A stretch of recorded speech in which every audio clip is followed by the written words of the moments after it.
en nuestro medio, ¿no? Así que ese es el objetivo de que cuando nos llegue un paciente con un cuadro febril,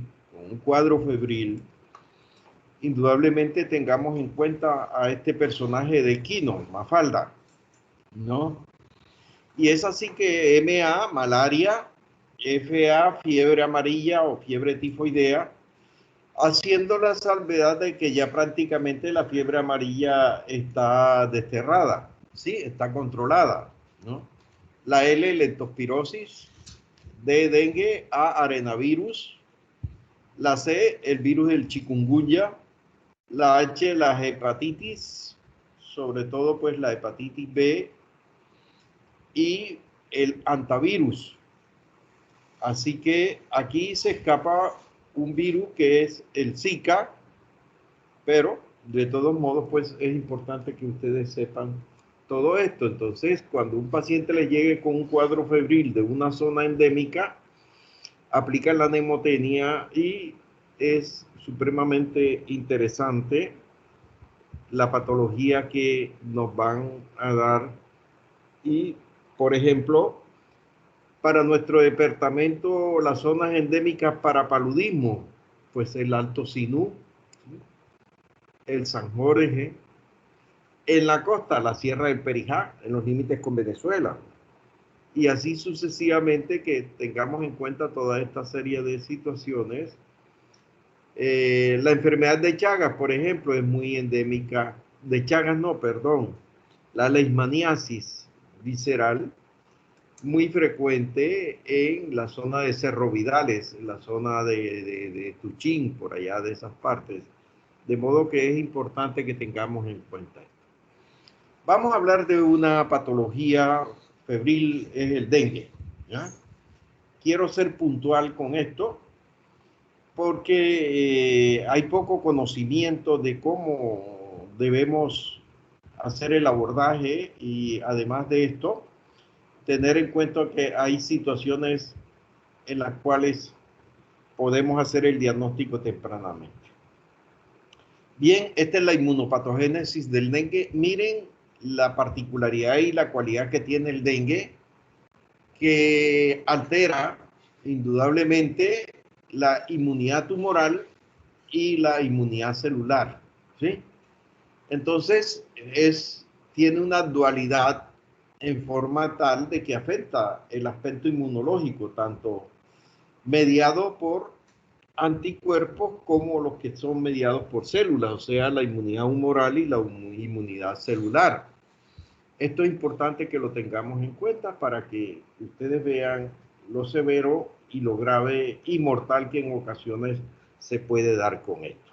Bien, entonces, esta inmunopatogénesis que van a observar aquí en esta diapositiva, en el cual ven ustedes que el mosquito, el Aedes aegypti, el vector involucrado en la transmisión de esto, indudablemente que ya ha obtenido el virus de otra persona infectada y entonces él al inocularlo, indudablemente van a ver ustedes que se van a afectar los glóbulos blancos que son agranulocitos, ¿sí?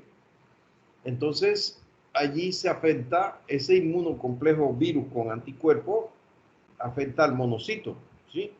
Acuérdense que el monocito hace parte del sistema retículo endotelial, pertenece a la serie agranulocítica, que la constituyen los monocitos y los linfocitos, ¿sí? Entonces, este monocito infectado, indudablemente, por esos virus, por esa viremia, va a activar a los linfocitos T, ¿sí? Entonces, al alterar a los linfocitos, al infectar concatenadamente a los linfocitos T, este linfocito va a reaccionar y van a producir una descarga de citoquinas, que ustedes saben que tienen carácter proinflamatorio. Y estas citoquinas van a incidir directamente sobre el endotelio vascular. y al incidir sobre el endotelio vascular va a causar los fenómenos de extravasación. Aquí, jóvenes, con esto es el principio y fin de lo que es el dengue, lo que ya ustedes saben. Y me les adelanto de una vez para decirle que en el dengue no matan las plaquetas. Aquí lo que mata es el tercer espacio, la extravasación plasmática. Por eso la pongo de ejemplo y para que la graben permanentemente y sepan qué es lo que deben hacer cuando tengan un paciente con dengue. Es evitar esto, la extravasación, es evitar que el tercer espacio, evitar que la deshidratación en estos pacientes, que a la postre es lo que los lleva a la muerte, más no es la baja de plaquetas como muchos médicos afirman esto, lo cual no es correcto, ni es verdad tampoco. Entonces, aquí tienen ustedes, como les dije, este es el principio y fin de la evolución del dengue. Okay. Ya ustedes saben que el problema serio y que se puede agravar y que puede comprometer en la vida es esta: la extravasación, el tercer espacio, la deshidratación, que a la postre eso es lo que lleva a la muerte al paciente. Ya ustedes saben que si hay un compromiso tanto de la inmunidad humoral como la celular, pues lógico que están deprimidas ambas líneas. Okay. Bien, esto también quiero que lo graben. Cuando cae la fiebre en el dengue, no es que ya está sano, que está curado. Señores, aquí es cuando comienza el viacrucis, aquí es cuando comienza la verdadera lucha contra la muerte, ¿ok? Y esto es lo que más le debemos prestar atención e importancia en estos pacientes, la caída de la fiebre. Es decir, ya el médico se desentendió que porque cayó la fiebre, señores, aquí es cuando comienza el verdadero problema. Y aquí es cuando se necesita el aporte de nosotros. ¿Y cuál va a ser el aporte? Hombre, sencilla y llanamente, ¿qué? Hidratación, agua, agua, así de sencillo, estimados jóvenes. Así que, ojo con esto, de que el paciente se va para la casa y ya no tiene fiebre y todo el mundo está feliz y contento porque ya el dengue se curó. No, señores, aquí es cuando comienza el verdadero problema y puede ser el inicio del viacrucis camino a la muerte. ¿Ok? Aquí tienen este diagrama de la evolución de la enfermedad, los días de la enfermedad. Y si ustedes observan allí entre el tercero y el sexto día, aquí es cuando se dan toda la serie de situaciones que a la postre, si no hacemos el aporte de hidratación, este paciente va a llegar hasta falla multiorgánica, que es lo que va a matar al paciente. Ahí están viendo ustedes entre el tercero y cuarto día, fíjense ustedes, ahí ven ustedes que cae la fiebre, ¿sí? Miren que comienza con una temperatura de 40 y esa caída de la fiebre, como vimos ahorita, allí es el comienzo del gran problema que puede conllevar a la muerte. Ahí, en ese lapso, es donde se puede dar el shock hemorrágico también, porque ustedes saben que el dengue puede ser hemorrágico también, ¿sí? Y además de eso, miren ustedes que aumenta el hematocrito, pero es por deshidratación. Y vean ustedes que caen las plaquetas también. Ahí caen las plaquetas, pero no tienen relación causa-efecto con la muerte de estos pacientes. Y ven ustedes que ahí comienzan a aumentarse la producción de anticuerpos. Acuérdense que está deprimida la línea de los anticuerpos. Y miren ustedes a partir del sexto día es cuando comienza a darse esto. Y es por eso que si ustedes sospechan que un paciente tiene dengue, no se pongan a pedirle prueba de dengue al inicio de la enfermedad. Pídanla a partir del tercer día de evolución, que es cuando comienzan los anticuerpos, sobre todo los IgM, a ascender. Acuérdense que las inmunoglobulinas M lo que median es respuesta aguda, respuesta inmediata. Y la IgG lo que media es una respuesta tardía, lo que media es curación. Entonces, hay muchos médicos que no saben interpretar esto. Remiten un paciente con dengue y es la IgG la que está positiva, lo cual ya esto no tiene ninguna connotación desde el punto de vista de gravedad. Entonces, la IgM es la que media siempre la respuesta primaria, la respuesta aguda. Así que, jóvenes, no le pidan a un paciente desde el principio de la fiebre, si están sospechando que sea dengue, pruebas de dengue, porque no les van a dar positiva. Como veremos más adelante, hay el complejo NS1, ¿sí? Ese sí puede dar positivo desde el primero hasta el 9º día, pero desgraciadamente, desafortunadamente, en nuestros laboratorios no hay esa tecnología, ¿ok? Bien, ¿cuáles son los signos de alarma? Además del que ya vieron, ahí la caída de la fiebre, ¿sí? El dolor abdominal intenso y o epigástrico continuo. Ojo, ojo, estimados jóvenes. Aquí lo que malinterpretan mal nuestros colegas, que es, no, eso es una gastritis, ya, y con eso le mandan al paciente la consabida ranitidina y le mandan el consabido omeprazol y esomeprazol, lo cual no tiene razón de ser. ¿Okay? Ese dolor abdominal intenso y o epigástrico continuo, miren lo que aparece allí. Puede aparecer 48 horas antes de precipitarse el choque. O sea que el paciente le está diciendo, doctor, doctora, me voy a chocar. Voy vía a un shock hipovolémico. Y si usted no sabe esto, ese paciente lo manda con la consabida ranitidina y con la consabida omeprazol para la casa, y cuando regresa a las 48 horas ya le regresa en shock hipovolémico, y tenga la absoluta seguridad que no va a haber forma de sacarlo ese shock, y eso es lo que mata. Esa extravasación, estimados jóvenes, de la primera diapositiva, que la segunda que les mostré, ¿ok? Entonces, ese dolor abdominal intenso y o epigástrico no es ninguna gastritis, estimados jóvenes. Acuérdense que de las enfermedades infecciosas, la que más da policerositis, o sea, inflamación de cerosas, es el dengue, ¿ok? Entonces, ese paciente lo que tiene es una cerositis, así.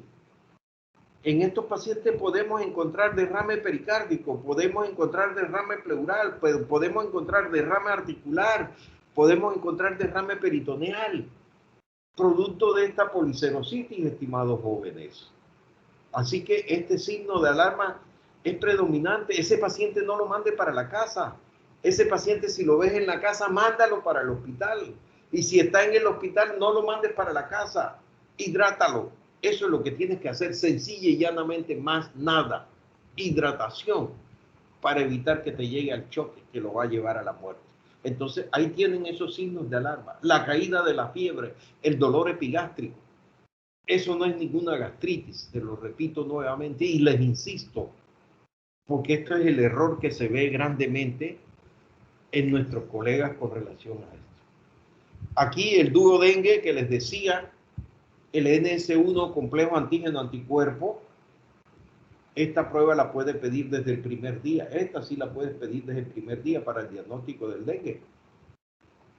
¿Sí? Va desde el primero hasta el 9º día y tú puedes hacer el diagnóstico de dengue. La gran ventaja que tiene que inicia el diagnóstico, le hace el diagnóstico tempranamente. Allá para pedir los anticuerpos ya tú sabes que tienes que esperar a partir del 3er día en adelante, hasta el 6º, que es cuando los complejos inmunes, las IgM se elevan. Okay. Bien. Bien, aquí para recordarles las enfermedades que producen policerositis, o sea, que inflaman cerosas. De las virales, ¿quién encabeza la lista? Miren, el dengue, ahí lo tienen. De las autoinmunes, ¿quién encabeza esto? El lupus eritematoso sistémico. Y de las inflamatorias, ¿cuál? La enfermedad de Still del niño y del adulto. Son las 3 entidades que producen policerositis. Y esa policerositis es mal interpretada en el dengue y como es en el pediátrico, dicen que es una gastritis, ¿ya? Y no es sencilla llanamente ninguna gastritis, es una policerositis, ¿ok? Así que me hacen el favor y presten atención para evitar lo que se viene cometiendo en esto, ¿ok? Entonces, puntuales en el dengue, ¿qué hay que hacer? Hidratación, más nada, no más. Acuérdense que el dengue no tiene tratamiento específico. No den antiinflamatorios no esteroideos en pacientes con dengue. Tienen que dar es acetaminofén, no más. Entonces, esto es lo que tienen que tener siempre en mente y presente, jóvenes. Continuando con otro de los virus, sobre todo el virus, este virus que es emergente, el chikungunya, ¿sí? Ahí están viendo ustedes, están observando los órganos blancos del chikungunya. Ahí están observando las articulaciones, las grandes articulaciones, las articulaciones diartrodiales, ¿sí? Las que demandan mayor amplitud y rango de movimiento.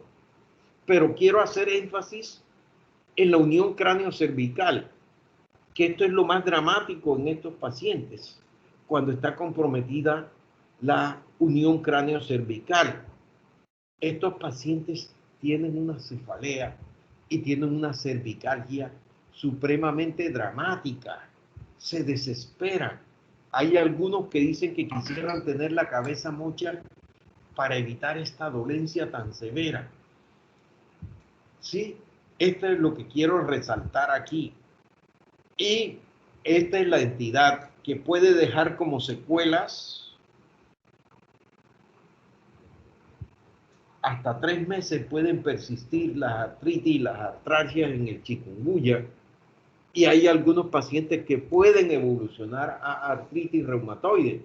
Entonces, esto es para que vean ustedes otro de los virus emergentes. ¿Qué es un virus emergente? Es aquel que aparece en una forma súbita, sobre todo pues porque encuentra un huésped, porque encuentra el ambiente y encuentra el nicho ecológico apropiado para que se dé y se produzca, se reproduzca, ¿sí? Se duplique. Así que ahí tienen la fiebre chikungunya también, muy dramático, sobre todo los cuadros articulares y principalmente el de la unión cráneo-cervical. Pues, ok. Bien, vámonos con otras entidades.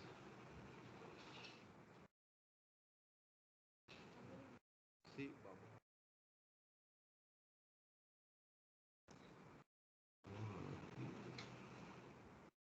vamos a buscar, búscate aquí, fiebre. Búscate la Zika. Infección por virus Zika.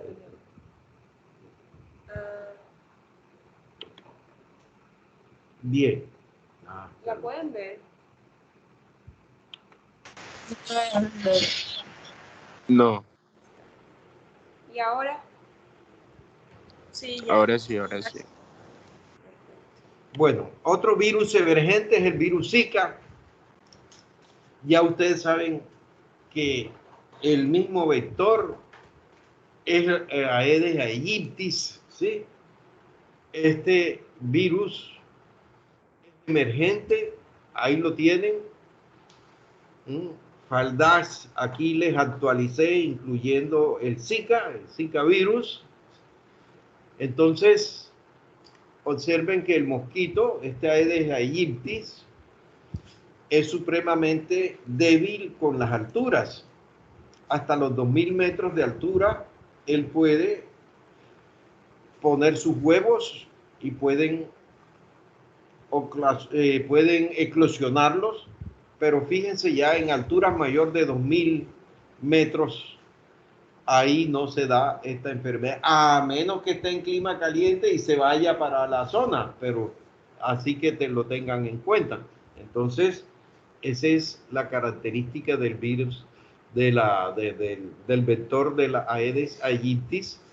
Indudablemente que este virus Zika, pues, además del cuadro de artralgia, de fiebre generalmente que se dan, este virus causó varios problemas serios, sobre todo pues en embarazadas, trayendo como consecuencia microcefalia en todos estos fetos. Indudablemente para mí fue muy dramático observar aproximadamente unos 10 o 15 niños con microcefalia, producto pues de la enfermedad por la infección por el virus Zika. Y además también ustedes saben que este virus puede dar el síndrome de Guillain-Barré también, que a la postre es lo que lleva a la muerte en muchos pacientes. De modo que fíjense ustedes, estos virus no son inocuos. Anteriormente teníamos las creencias de que las enfermedades virales eran pasajeras y que eran autolimitadas y que llegaban hasta donde tenían que llegar.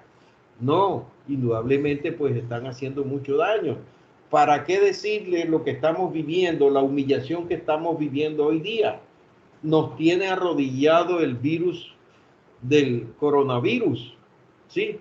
Nos tiene totalmente humillados, nos tiene temerosos. ¿De qué? De que nos vamos a infectar en cualquier momento. Así que estos virus no son inocuos, y que quitar ese concepto de inocuidad en ellos, porque lo que estamos viendo es muerte, física muerte, ¿ok? Y complicaciones serias, graves y mortales, ¿ok? Bien, miren ustedes, este virus se identificó desde hace largo rato. Lo que pasa es que como esto ocurría en el África, pues nadie le prestaba atención a esto, pero ya hoy día que las comunicaciones son tan cortas y que hay tantos viajes de conexión, que ya podemos tener todos estos virus acá en esta forma, ¿ok? Bien, así que esta es la secuencia indudablemente de la evolución de esta enfermedad. Miren, el primer brote tuvo lugar en el 2007 en la isla Yap de Micronesia. Hubo 185 casos, se confirmaron 49 y 59 fueron probables. ¿Sí? En octubre del 2013 hubo un brote en la Polinesia Francesa, 10.000 casos, 70 fueron graves con complicaciones neurológicas. Como les dije, el síndrome de Guillain-Barré, la meningoencefalitis, la púrpura trombocitopénica, la leucopenia, etcétera, etcétera.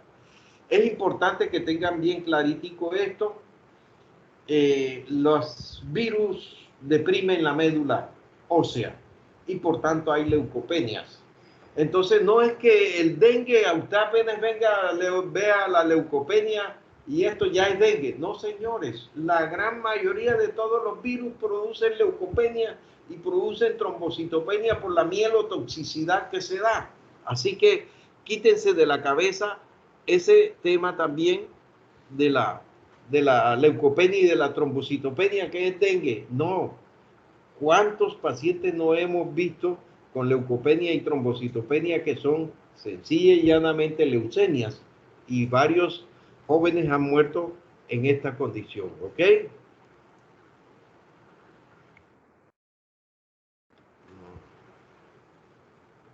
Entonces, una de las complicaciones serias es la microcefalia, sobre todo en mujeres que se embarazan en el primer trimestre, que se embarazan y en el primer trimestre, acuérdense que el primer trimestre es el periodo en el cual hay la organicidad, o sea, que se están formando todos los órganos, y allí donde se dan todas las complicaciones en el embarazo producto de esto.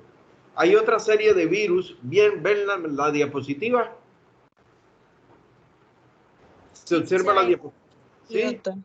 Bueno, otra serie de virus también que también en cualquier momento están golpeándonos es, ahí tienen la fiebre por el virus Mayaro, ¿sí?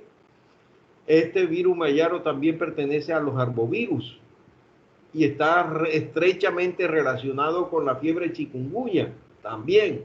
Se pueden imaginar dos virus, ¿sí? Una enfermedad mixta, febril, Indudablemente, pues que esto es catastrófico. Miren, vuelve y juegan, ¿sí? Aquí los mosquitos como vectores, ¿sí? Entonces, esto es para que lo tengan en cuenta. El Aedes aegypti participa, fiebre amarilla, dengue, chikungunya, virus Zika, y miren, el mayaro también es el vector principal en esto. Indudablemente, pues que ya ustedes saben que la Aedes es lo más grave. Los síntomas casi siempre hay fiebres, hay artralgias, hay mialgias, etcétera, etcétera. Y ya ustedes saben, a veces los cuadros son indistinguibles, pero tenemos que tener en cuenta serias características, ¿ok? El cuadro febril generalmente es de corta duración y aunque en algunos pacientes la afección articular puede ser severa y de duración prolongada. Entonces, también vieron ustedes allá que el chikungunya, este virus chikungunya, afecta las articulaciones. Ya se pueden imaginar una asociación con el mayaro, ¿no? Indudablemente se confirma el diagnóstico con la reacción en cadena de la polimerasa para determinar el DNA de ese dengue. Tratamiento, no hay tratamiento específico, ¿ok? Aquí lo que hay tratamiento sintomático. Ya saben, no se deben utilizar AINES, se deben utilizar acetaminofén, que es el método. Hay otro virus, el virus Usutu, ¿sí? Es un flavivirus similar al virus de la encefalitis japonesa, lo cual es supremamente grave. Miren los mosquitos, aquí están como vectores generalmente. Los vectores, principalmente el Culex pipiens, es el principal vector involucrado en la transmisión de esta enfermedad febril, ¿no? Los síntomas, ahí tienen ustedes las artralgias, las mialgias, ¿sí? Ustedes dirán, bueno, pero ¿por qué hay tantas artralgias y por qué hay tantas artritis? Sencilla y llanamente porque afectan serosas. Así de sencillo, jóvenes. ¿Sí? ¿No ven el virus de la hepatitis B? También puede producir artralgias, que confunden muchas veces. Si no tenemos la sutileza, nos come el virus, nos come el diagnóstico. Entonces, todo esto es importante para que vean ustedes, porque las serosas son las más frecuentemente afectadas y por eso las artralgias, ¿ok? El diagnóstico, pues lo determinamos por la reacción en cadena de la polimerasa y los títulos de la IgM de anticuerpos, generalmente al quinto día es que aparecen en esta enfermedad si nosotros queremos hacer el diagnóstico, ¿ok? Tratamiento es sintomático, también igual que el anterior, pero ya saben, nada de AINES, ¿ok? Otro virus, el oropuche, ¿sí? Bien, es una zoonosis también producida por el virus del oropuche. Es del grupo Simbu, transmitido a los humanos también. Miren, por el Culicoides paraensis. Este es familia del Culex pipiens, como vimos en la exposición anterior. Los síntomas, ahí lo ven ustedes, la fiebre, generalmente casi siempre hay fiebre de inicio súbito, hay cefaleas, hay artralgia, hay mialgia, escalofrío, náuseas. Ya lo digo, el componente articular, artrálgico, artritis, es muy frecuente en estas enfermedades virales. Tratamiento sintomático, no hay tratamiento específico, igual que el dengue, para que lo tengan siempre presente, ¿ok? Bien, vamos con leptospirosis.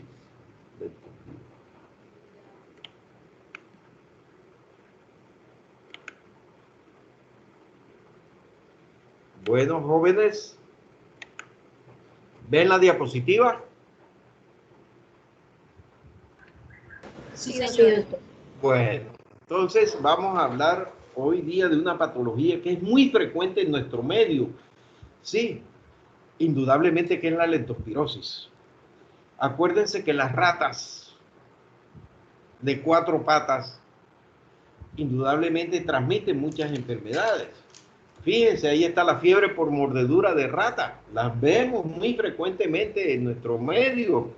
Son esos pacientes que tienen pie diabético y ustedes muy bien saben que esos pacientes con diabetes mellitus tienen compromiso neuropático. No sienten.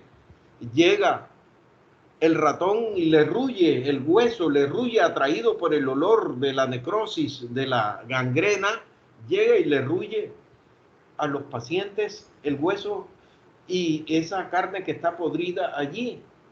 Y eso lo vemos. Llega el paciente y dice que lo ruyó un ratón. Ya usted sabe que ese ratón transmite la fiebre por mordedura de ratas y lo ponen como pie diabético. ¿Pero por qué? Porque no saben que esto se da, la fiebre por mordedura de ratas. ¿Sí? Y entonces ahí no hacemos bien el diagnóstico, sino que nos quedamos como el mismo cuento. ¿Para dónde va Vicente? ¿Para dónde va toda la gente? ¿Para dónde va Raimundo? ¿Para dónde va todo el mundo? Pie diabético, pie diabético. Y no, si hombre, si el motivo de consulta que ese paciente llegó fue porque lo ruyó una rata. ¿Qué tienes que pensar? En la fiebre por mordedura de ratas. Así de sencillo. Miren, la materia fecal de las ratas, ¿qué transmiten? La leptospirosis. ¿Sí? ¿Qué transmiten? El antivirus también. Entonces, la leptospirosis es una enfermedad zoonótica. Además, también puede ser una enfermedad de transmisión sexual. Esta es la fiebre icterohemorrágica. Óigase bien, o fiebre icterohemorrágica, o sea que produce ictericia y produce hemorragias. Y es muy sencillo de colegir. ¿En quiénes se ve? En los pordioseros, en los que recogen basuras, en los recicladores, en los trabajadores de alcantarillas, ¿sí? En los que trabajan recogiendo basura, etcétera, etcétera. En veterinarios, pues, porque esto es una zoonosis. Entonces, miren, la leptospirosis, ¿qué quiere decir? Del lento, fino. Y espiral, miren, esa es la forma de... Acuérdense que la sífilis es una trepanomatosis. Es en forma de espiral, ¿sí? Ya les decía que la reacción de Harris-Herheimer se puede dar en pacientes con sífilis y también se puede dar en pacientes con leptospirosis, porque este es un treponema, ¿sí? Así que eso es lo que significa la leptospirosis, una enfermedad infecciosa, generalmente una vasculitis causada por bacterias del género Leptospira interroga. Claro que ya todas las leptospiras pueden estar involucradas en esta patología. Fiebre icterohemorrágica, no se les olvide esto. Y quitémonos de la cabeza de que todo lo que es ictericia es hepatitis. No todo lo que brilla es oro, ni todo lo que es amarillo es hepatitis. Entonces aquí tienen la fiebre icterohemorrágica o leptospira, que es una zoonosis transmitida por la materia fecal y la orina de las ratas. Esto se ve muy frecuentemente, ¿ok? Entonces, indudablemente, fíjense ustedes, en la India esto se ve muy frecuente porque allá adoran las ratas, ¿sí? Las idolatran y conviven con las ratas. Y esto es muy frecuente en estas condiciones. Claro que los roedores son los que más frecuentemente la transmiten, pero quien siempre carga con el muerto son las ratas, ¿sí? Así que esto para que lo tengan en cuenta. Miren, una enfermedad de tipo ocupacional, ya le digo, trabajadores de alcantarilla, recolectores de basura, recicladores, veterinarios, es decir, quienes trabajan con animales. Es muy frecuente en temporadas de lluvia, porque ustedes saben que las ratas viven en alcantarillas. ¿Y qué pasa? Las lluvias inundan las alcantarillas y las hace salir y llegan a las casas, sobre todo por la noche. Se pasean, ¿sí? Por la orilla, se pasean por donde están los platos, orinan, se seca la orina y ahí va la leptospira, ¿sí? Así que estas son las condiciones. Afortunadamente ya hay vacuna para esta enfermedad. Indudablemente, el síndrome de Weil Es una de las complicaciones más serias, más graves y mortal de la leptospira. Esta ecuación, ténganla siempre presente. Fiebre más ictericia a expensas de bilirrubina directa, más azoados elevados, o sea, creatinina, nitrógeno ureico elevado, es un síndrome de Weil mientras no se demuestre lo contrario. Estimados jóvenes, eso es una leptospirosis. Sí, esta es una de las complicaciones graves. Si no hacemos el diagnóstico tempranamente, si no lo sospechamos, indudablemente el paciente puede caer en insuficiencia renal crónica. Así que para que lo tengan en cuenta, otra de las complicaciones más serias y mortales de la leptospirosis es la neumonitis hemorrágica. Varios pacientes han muerto por esto porque sencillamente no sospechamos que sea esta enfermedad. Y ya les digo, acuérdense de Mafalda, acuérdense de Mafalda, acuérdense que esta es una enfermedad ocupacional. Preguntémosle. Lógico que no la vamos a pensar en un gerente de banco, ¿cierto? No vamos a pensar en un alto ejecutivo que tenga una leptospirosis, a menos que se contamine. Mire, generalizada, sistémica, traducida fundamentalmente por una vasculitis. Es una vasculitis infecciosa que afecta seria y severamente los pulmones, ¿sí? Es una zooantroponosis bacteriana de distribución universal. Se pueden encontrar en animales salvajes y domésticos también. Las ratas, los perros también pueden transmitirla, estimados jóvenes.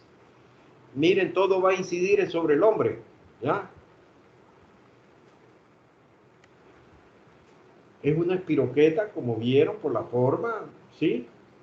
Son bacterias aeróbicas estrictas, poseen oxidasa, catalasa y peroxidasa que les permite defenderse.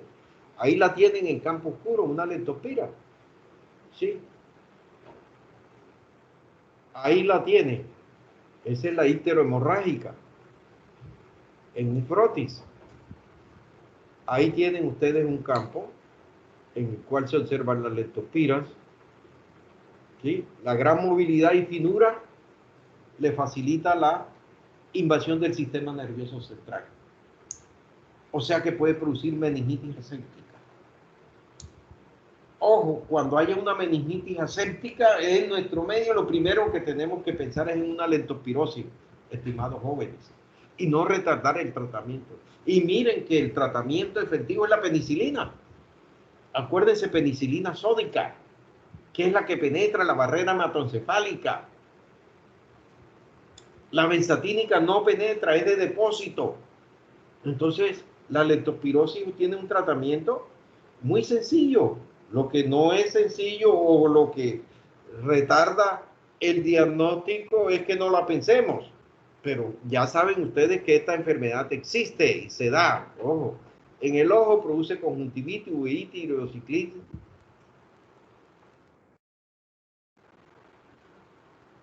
Indudablemente, pues esta es la forma de transmisión directa. Aguas contaminadas, ¿sí?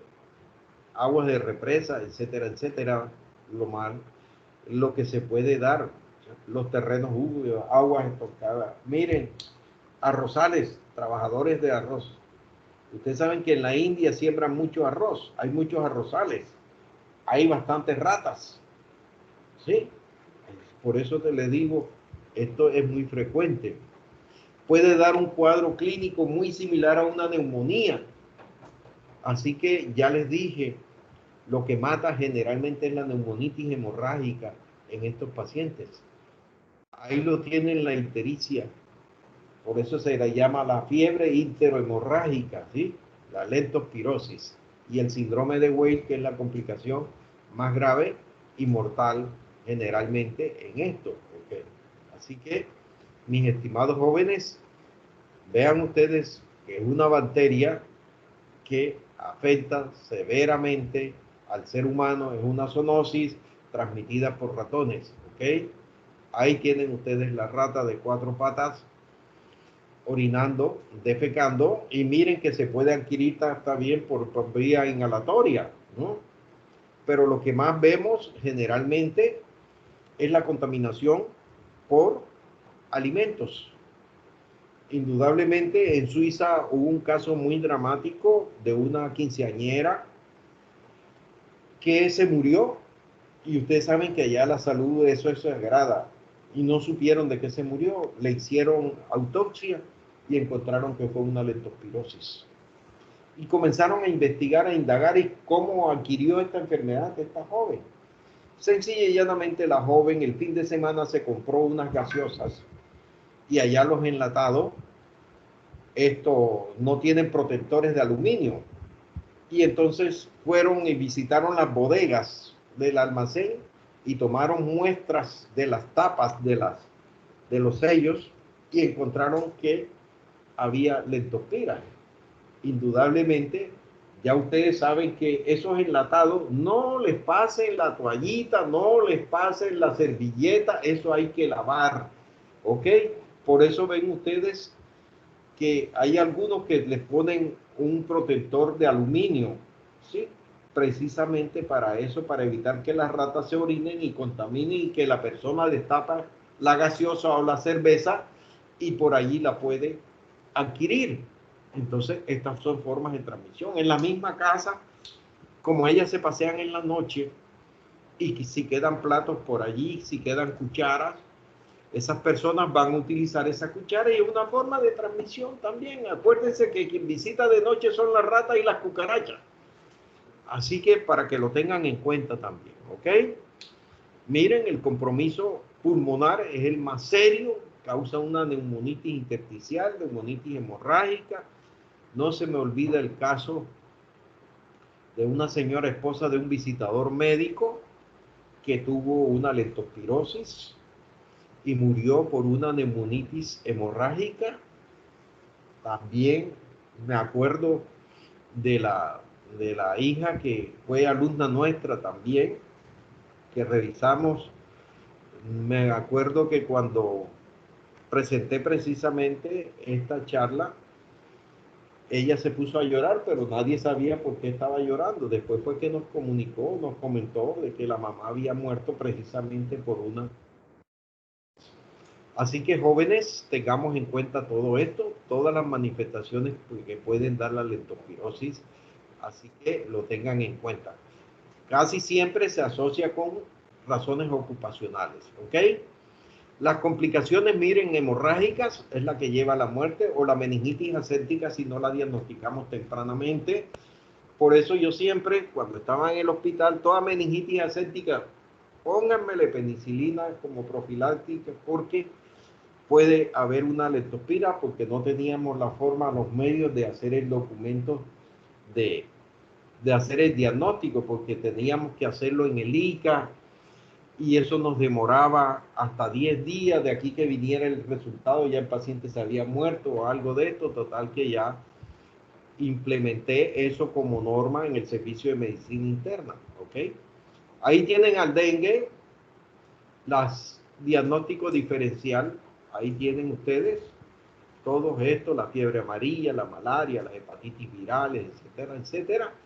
Entonces, aquí para resaltarle la vasculitis infecciosa, ¿dónde afecta más? Mire, hígado, pulmón y riñón.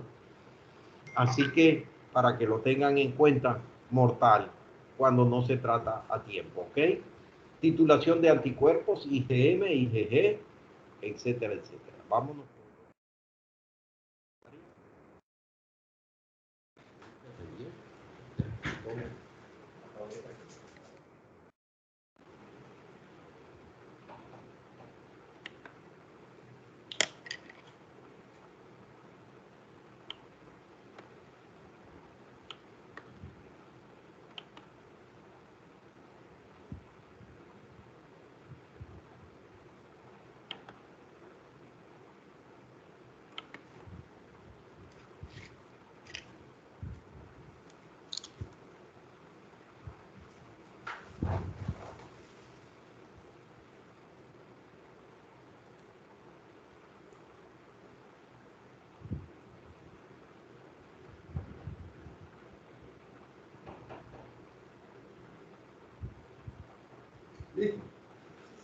Bueno, jóvenes, vamos para otra de la nemotenia de Mafaldach. ¿sí? La malaria. Ustedes saben que las zonas endémicas de Córdoba es Urrá, ¿sí? Urrá y el Alto San Jorge también se da muy frecuentemente. Todo paciente que le llegue con fiebre, con escalofrío de Urrá, no se me olvida el caso de 14 pacientes que tuvimos hospitalizados con malaria, porque ustedes saben que allá en Urrá hay una cárcel. Y en esa cárcel se infectaron 14 pacientes con paludismo por viva. Eso era dramático ver esa cantidad de presos con esa patología, ¿ok? Esto, ser consciente de la propia ignorancia, es el primer paso al saber, ¿ok? De modo que, hombre, con humildad aceptemos que no sabemos para poder aprender. Y ese es el objetivo, ¿ok? Bien. Aquí no me cansaré de ponérselas, de enrostrárselas, sí, para que la tengan en cuenta. Miren, el hantavirus es muy frecuente, el hantavirus también produce un cuadro clínico similar a la leptospirosis también, ok. Acuérdense que también es transmitido por los reservorios, son las ratas también, para el hantavirus. Aquí hace aproximadamente 12 años tuvimos una epidemia y hubo como 8 soldados muertos, sobre todo por allá en la zona de Loma Verde. Estaban esos soldados y se les demostró que era un hantavirus, ¿ok? Bien, ustedes saben que esta es una de las entidades muy frecuentes en el mundo, óigase bien, tantas muertes que se dan frecuentemente por la malaria, ¿ok? Malaria, ¿qué quiere decir? Mal aire. Antiguamente pensaban que esto era transmitido a través de los malos olores y le pusieron malaria por esa razón, mal aire, de esa traducción. Indudablemente que ya ustedes saben que los agentes causantes son 4 especies, son protozoarios, son el falciparum, el vivax, el ovale y el malariae, de los cuales el que tiene mayor índice de complicaciones y mortalidad es el falciparum. El viva tiene menor porcentaje comparativamente, pero son los que se dan más frecuentemente. Otra cosita que es importante que la tengamos en cuenta, que se puede dar una parasitemia mixta, o sea, casi siempre encontramos el falciparum con el vivax, de modo que como los tratamientos son diferentes, tenemos que estar alertos con eso. Si un paciente usted lo está tratando por paludismo, ponga usted que es por un falciparum y va mejorando y posteriormente se empeora, piensa que tiene una parasitemia mixta, que tiene un vivax allí injertado también, de modo que pensemos en eso, ¿ok? Bien, aquí lo comentaba, miren, el falciparum es el más peligroso de todos, ¿sí? Indudablemente el falciparum puede llevar a malaria cerebral.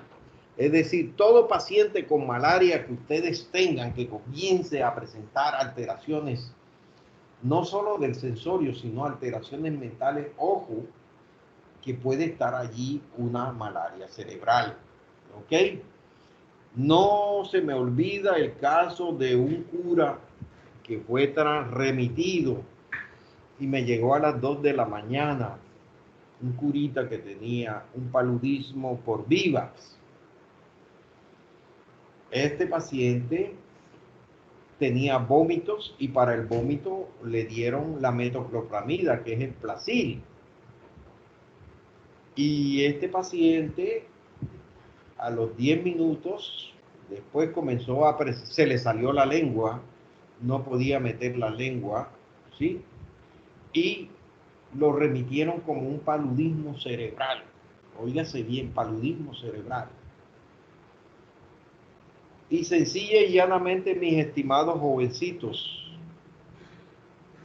que quien lo remitió no sabía lo que estaba pasando. Eso que presentó, que se le salió la lengua, es un extrapiramidalismo provocado por el Placil, provocado por la metoclopramida. Ese extrapiramidalismo es un efecto colateral del placil. A ese paciente le pusimos el antídoto, ¿sí? Que es el aquinetón, el biperideno, y a los 10 minutos ya había reversado, ¿ya?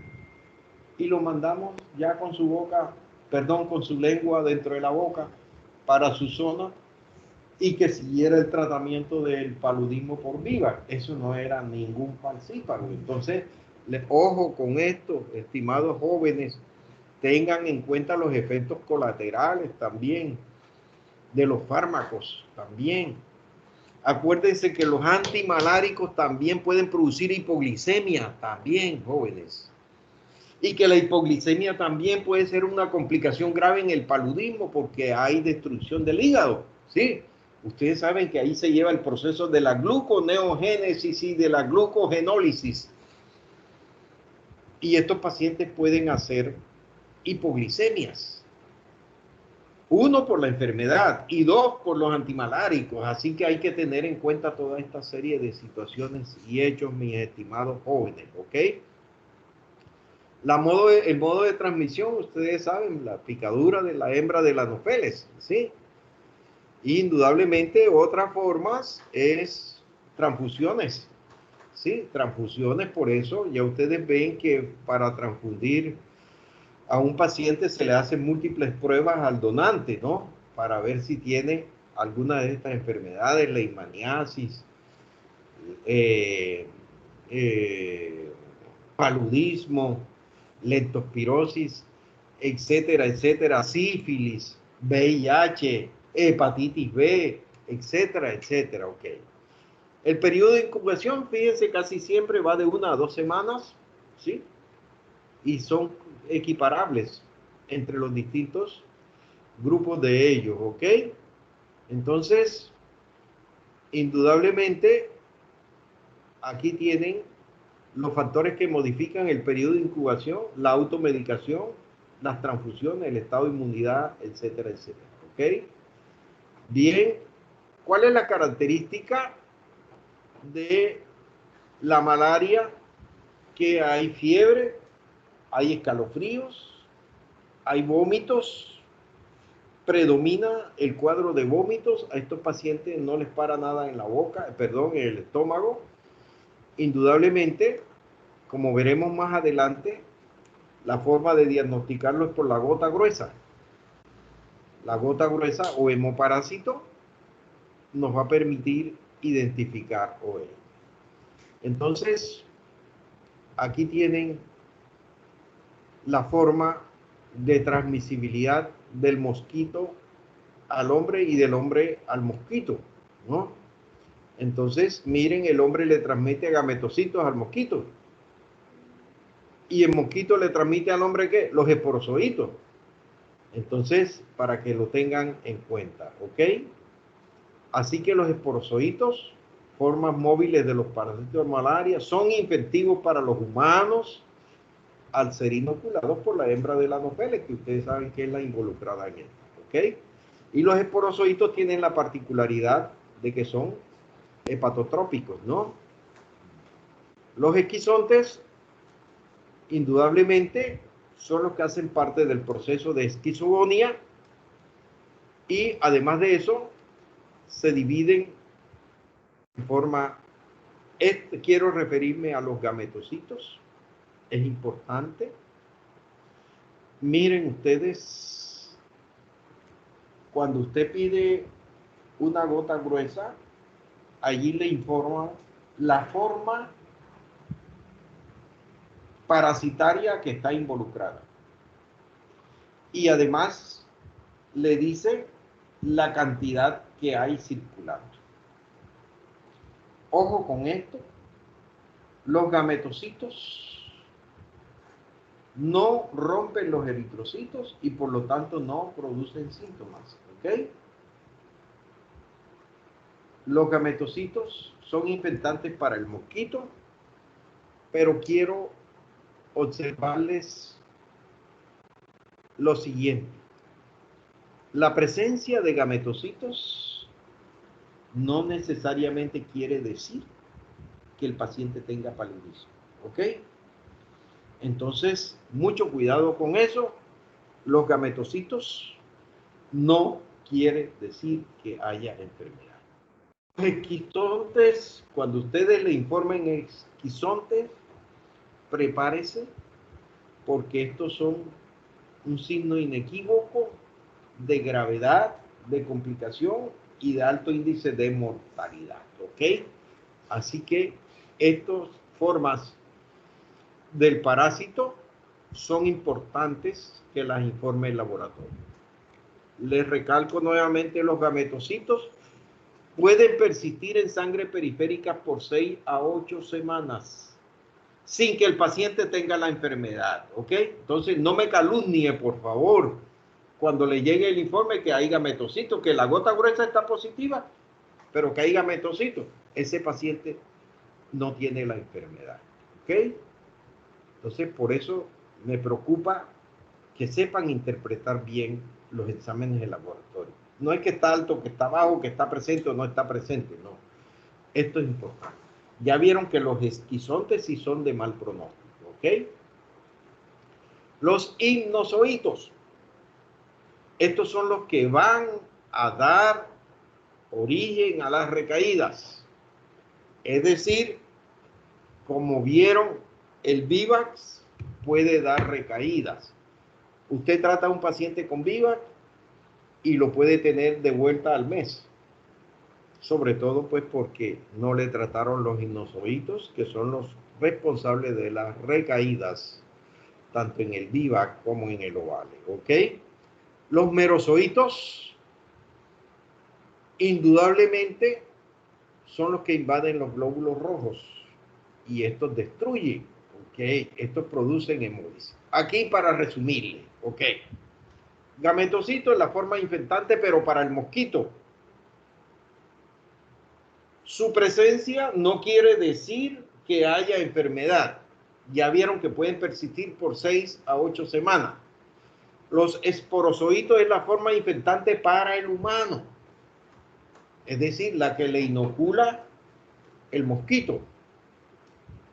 Los hipnozoitos son los responsables de las recaídas en el Vivax y el Oval. Los esquizontes y los merozoitos son los que destruyen el glóbulo rojo, son los que producen la hemólisis, por tanto, son factores de mal pronóstico. Ok, párese cuando haya esquizontes o merozoitos que les informen. Entonces, estimados jóvenes, espero allí, por eso les pongo ahí para recordar, que no se les olvide esto. Okay, bien.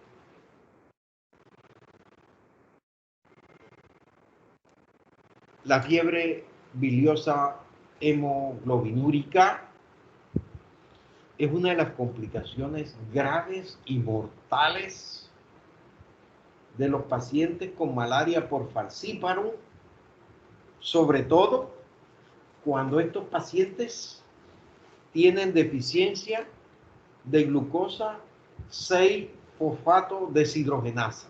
¿Okay?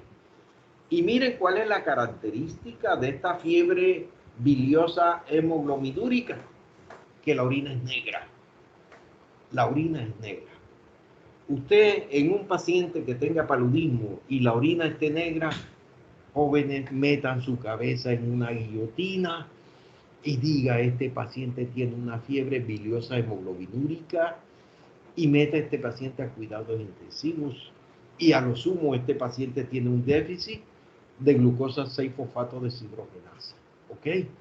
Esto es mortal en la gran mayoría de las veces, pero se da principalmente en falciparum y en pacientes que tengan deficiencia de glucosa 6-fosfato deshidrogenasa. ¿Ok? Hay unas pruebas rápidas que han perdido vigencia porque no son específicas y porque son exclusivas de una sola forma. ¿Ok? Entonces, ya vieron que las recaídas, ahí están involucrados los hipnozoitos. Ya saben que las formas son el Vivax y el Ovale son los que generalmente la dan. ¿Ok? La resistencia, se ha detectado resistencia según la Organización Mundial de la Salud en esto. La gota gruesa sigue y seguirá siendo el método ideal para diagnosticar las formas parasitarias, para determinar la especie y la parasitemia presente. Entonces la gota gruesa, como su nombre lo indica, se pinza y se echa una gota allí en la laminilla, ¿ok? Tiene mayor sensibilidad que el frotis de sangre periférica y la prueba rápida. Miren, el umbral de detención de infección por gota gruesa ha sido estimado en 4 a 20 parásitos por microlitro, de modo que tiene un buen rendimiento, ¿ok? La gota gruesa continúa siendo, a pesar de las técnicas de hibridación, un examen de alta sensibilidad y especificidad, un 80%. Oígase bien, no hay que esperar que el paciente tenga fiebre para hacer la muestra, no, señores. En cualquier momento hay que hacer la prueba. Okay. Ese es otro concepto vago que tienen de que si no tiene fiebre no le tomen la muestra. Mentira. La parasitemia está presente con y sin fiebre para que lo tengan en cuenta. ¿Ok? Entonces, esto es importante. Debe solicitarse y practicarse inmediatamente se sospecha la enfermedad. No hay que esperar los picos febriles para tomar la muestra. Si les llega a las 2 de la mañana, a las 3 de la mañana, a las 4, tómenle la muestra. No tengan... Ahí tienen ustedes una gota gruesa, un frotis de sangre periférica. Miren ustedes la invasión. El parásito invade el glóbulo rojo y lo destruye. ¿Quiénes destruyen el glóbulo rojo? Los merozoitos y los esquistocitos son los encargados de destruir el glóbulo rojo y por tanto producir la hemólisis masiva. ¿Ok?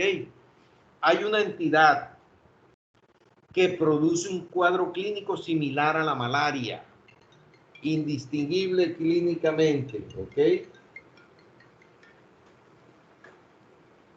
Dorita, ya te devuelvo la llamada, ¿oíste? Bueno. La babesia. La babesiosis produce un cuadro clínico similar a la malaria. Y además invade los glóbulos rojos y los destruye también. En ocasiones el bacteriólogo se confunde. No sabe si es una babesia o si es un paludismo. ¿Sí? Así que este es el que da el cuadro clínico similar. ¿Okay? Miren ustedes la infiltración. Una gota gruesa negativa no descarta la presencia de enfermedad. Óigase bien, joven. Se debe practicar al paciente en forma seriada, con frecuencia y en tiempos requeridos. Ojo. Yo he tenido pacientes, nunca se me olvida el caso de un un médico rural que hacía la medicatura rural en Moñitos, y llegó con un cuadro de fiebre y escalofríos, y yo desde un principio sospeché que era un paludismo. Y a ese paciente, jóvenes, hacía fiebre, escalofrío, le hacíamos las muestras. Para no exagerarles el cuento, llegué a tomarle 30 muestras de gota gruesa. Hasta el fin que me fui a la malaria, porque aquí había una oficina de malaria, y le dije, hombre, miren, en este caso ya llevamos mucho tiempo, yo estoy sospechando que sea un paludismo. Y efectivamente el laboratorista demoró como 2 horas viendo la lámina y efectivamente era un paludismo. Por eso les digo, no se conformen con una gota gruesa negativa, ¿ok? Entre más gota gruesa tengan, pues mejor. Y si usted sospecha por la epidemiología, pues de todos modos hágalo, ¿ok? Una gota gruesa negativa no descarta el diagnóstico, debido a que el enfermo puede estar respondiendo, en los casos de primoinfección, a densidades submicroscópicas de parásitos durante varios días. Así que ya saben, una gota gruesa negativa no lo descarta, ¿ok? Miren, en el caso de infección por falciparum, los anillos maduros pueden desaparecer de la circulación al iniciarse la parasitemia estando presente al día siguiente. Así que la gota gruesa, por tanto, se debe tomar diariamente y durante un mínimo de una semana para excluir malaria, ¿ok? Siempre y cuando no se hayan administrado antimaláricos durante este periodo. Así que, jóvenes, hay que insistir, hay que insistir. El frotis de sangre periférica también nos puede ayudar al diagnóstico.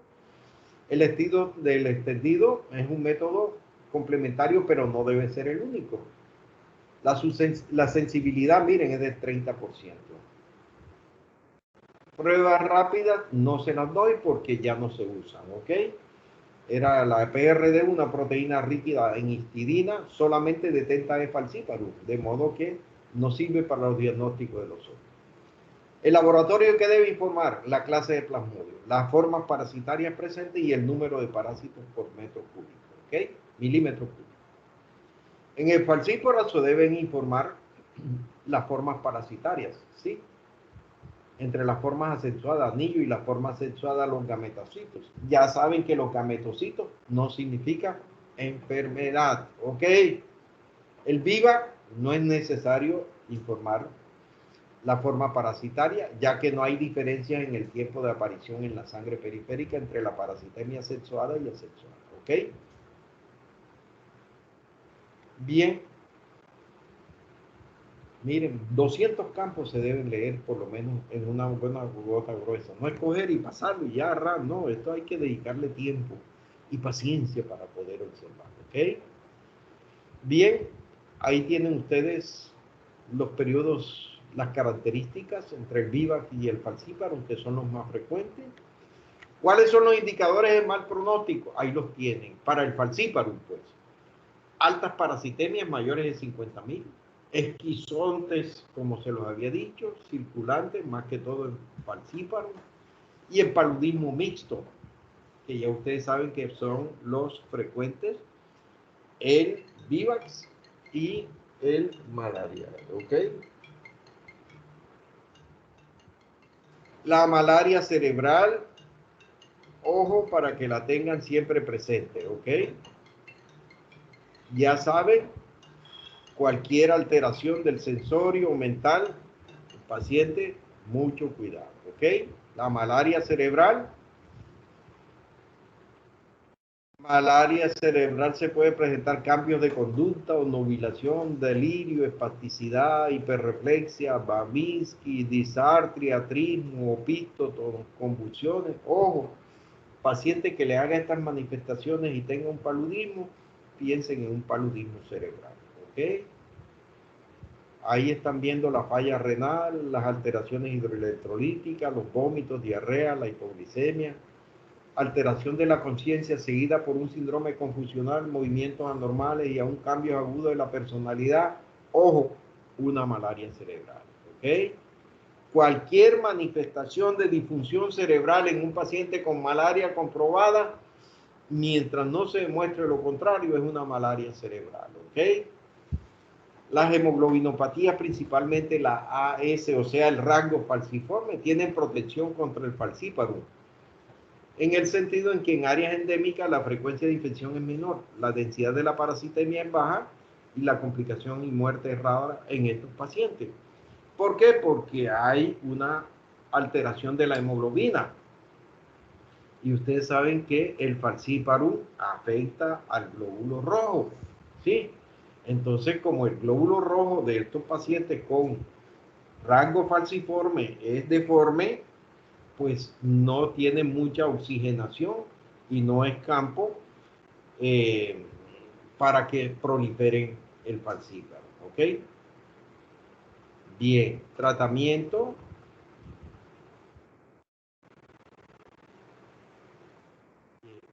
Gametocidas,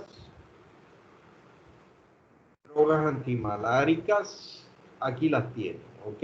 El esquema para el tratamiento no complicado en Colombia, ahí lo tienen, el arteméter más lumefantrine, ahí la tienen. Aquí tienen la dosificación, más lumefantrine según peso y edad, ¿sí? Miren, abajo, la columna de abajo, El esquema, sobre todo, ahí tienen ustedes 4 tabletas a las 0 horas, 4 tabletas a las 8 horas, 4 tabletas a las 24 horas, 4 a las 36, 4 a las 48, 4. Entonces, fíjense ustedes, en total, ¿cuántas tabletas tenemos que darle a ese paciente? 24 tabletas. 1, 2, 3, 4, 5 y 6, 24 tabletas. Hay un esquema que es supremamente práctico y sencillo. Me gusta utilizarlo. 4 tabletas cada 12 horas por 2 días. Y ya, sencillo y llanamente, cubrimos ese esquema para no tener esto que tienen hoy. ¿Ok? Ojo, la primaquina no se debe administrar en niños menores de 8 años ni en embarazadas. ¿Ok?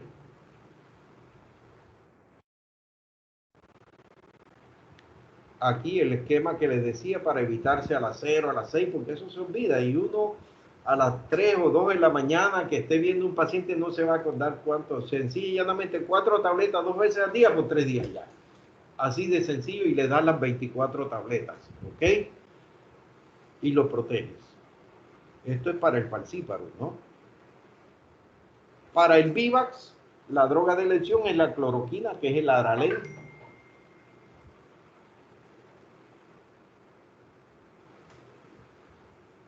4 tabletas hoy, 3 mañana y 3 pasado mañana. Son 10 tabletas, ¿sí?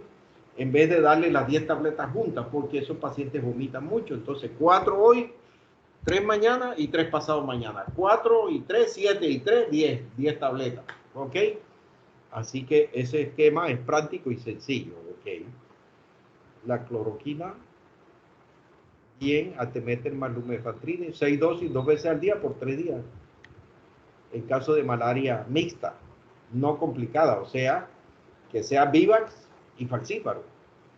Ya saben que la primaquina es la que evita las recaídas. Esta se da por 14 días. Está contraindicada en los niños menores de 8 años y en embarazadas, ¿ok? Bien. Bueno, mis estimados jóvenes, en mujeres embarazadas y niños menores de 6 meses, la primera opción es la quinina, más la clindamicina por 7 días. La quinina se puede dar en todos los trimestres del embarazo, ¿ok? Es la que menos tiene problema para esto en la embarazada. Bueno, estimados jóvenes, nos vemos esta tarde en el grupo nuestro, así que con esto concluimos. Las enfermedades virales, vieron toda la cantidad de virus emergentes que hay en el momento y todo lo demás, ¿ok? Que tengan buen día, felicidades y a estudiar.